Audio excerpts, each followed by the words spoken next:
So there were a lot of videos during, of course, a festive season, a lot of celebrities promoting XYZ. Now, they're not necessarily the ones promoting. Of course, they promote a lot of things that they don't believe in.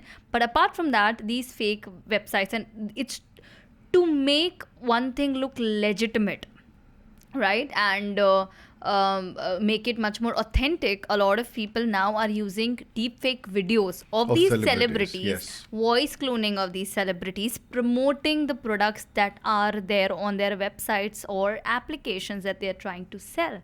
So do not just believe anything a celebrity says in general, but also be very cognizant. Says a celebrity.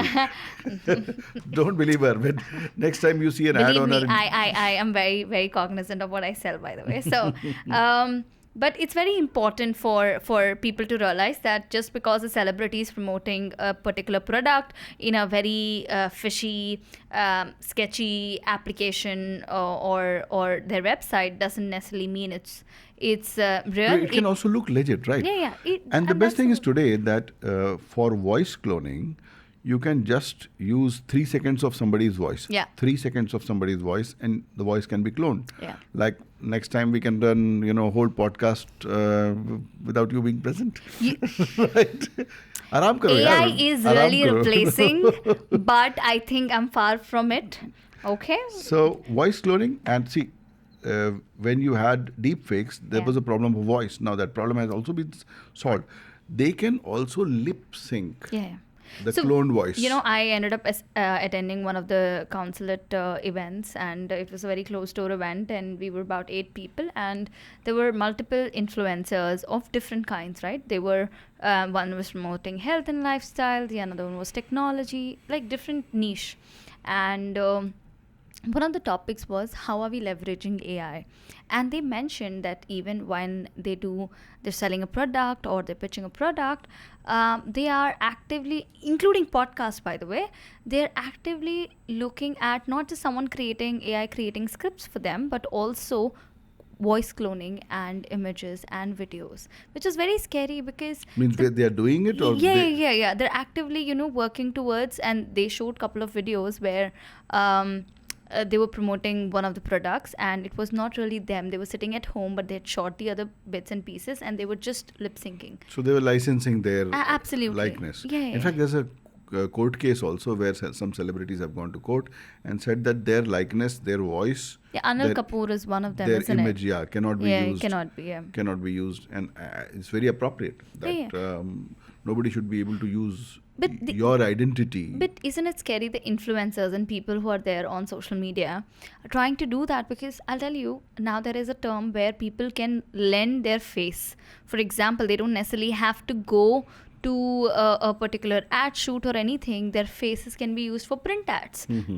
And they're just changing their faces, like the clothing or whatever. Right. But they have literally it's like face on rent. Right. But it's so scary. Imagine that face going so many places, and it's not like you can stop it either way. So there might as well getting paid for it, but it is honestly very scary that so what should somebody do? Like, let's say next time I see some celebrity endorsing some housing scheme or some expensive product, what should I do? I think first see where is this ad coming up, right? Facebook runs a lot of ads, and they don't check where these ads are coming from, right? From Nirmala Tai to everyone's on Facebook selling something, which is not really true. So it's very important to realize, where are you seeing these ads, right? Because these are paid. You are the consumer. You are literally the consumer, and you're being sold. It's not like a ad is popping up just because, but it's very targeted campaign. Things. See, legit ads are a separate thing, where you say that influencers and celebrities are even lending their likeness or their identity or their face or their voice. That is okay. That may be kind of an appropriate business. But where scamsters are taking celebrities to, let's say, announce Diwali Dhamaka, some bonanza scheme or something like that, or some flash sale. Big billion days, Amazon sale, like everything, that. So how does one differentiate there? And what's the take home for the audience? Remember, we spoke about typo squats, right? And it goes back to the fact that where is this ad coming from? Because the moment an ad is run, let's say a Myntra is running an ad, you can see that they have a social media presence with a business account. Right. Okay.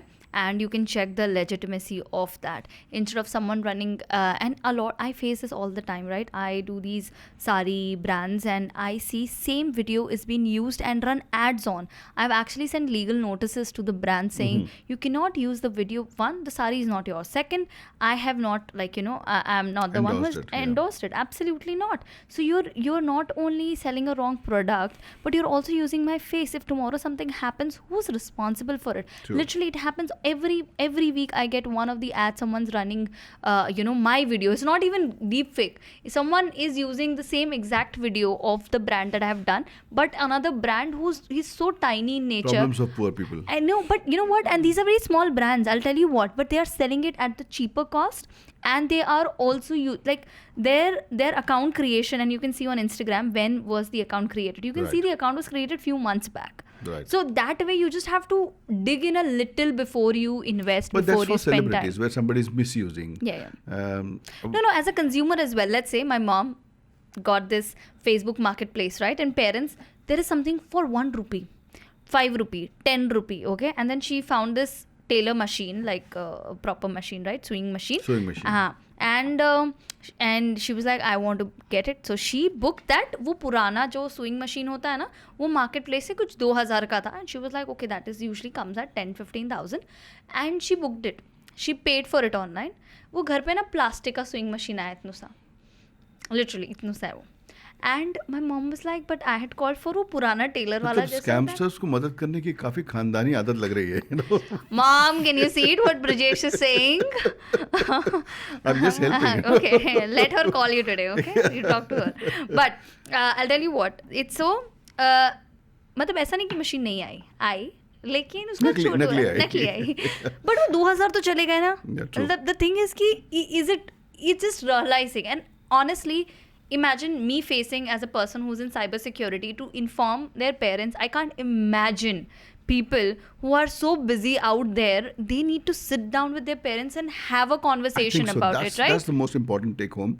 That please sit with your parents, have this conversation, especially during the time of Diwali when it's, everybody's happy. हाँ कि वो tie के बच्चे के लिए कुछ ले लेते हैं, इनके लिए कुछ ले लेते हैं, ये देखो कितना सस्ता है, यहाँ ले लेते हैं. नहीं, और I'll tell you, same, like, because this experience we've had with Facebook Marketplace, my dad was finding something on naturopathy, this thing, and then he found something really cheap on Facebook. And we had to make him sit down and say, this is not true.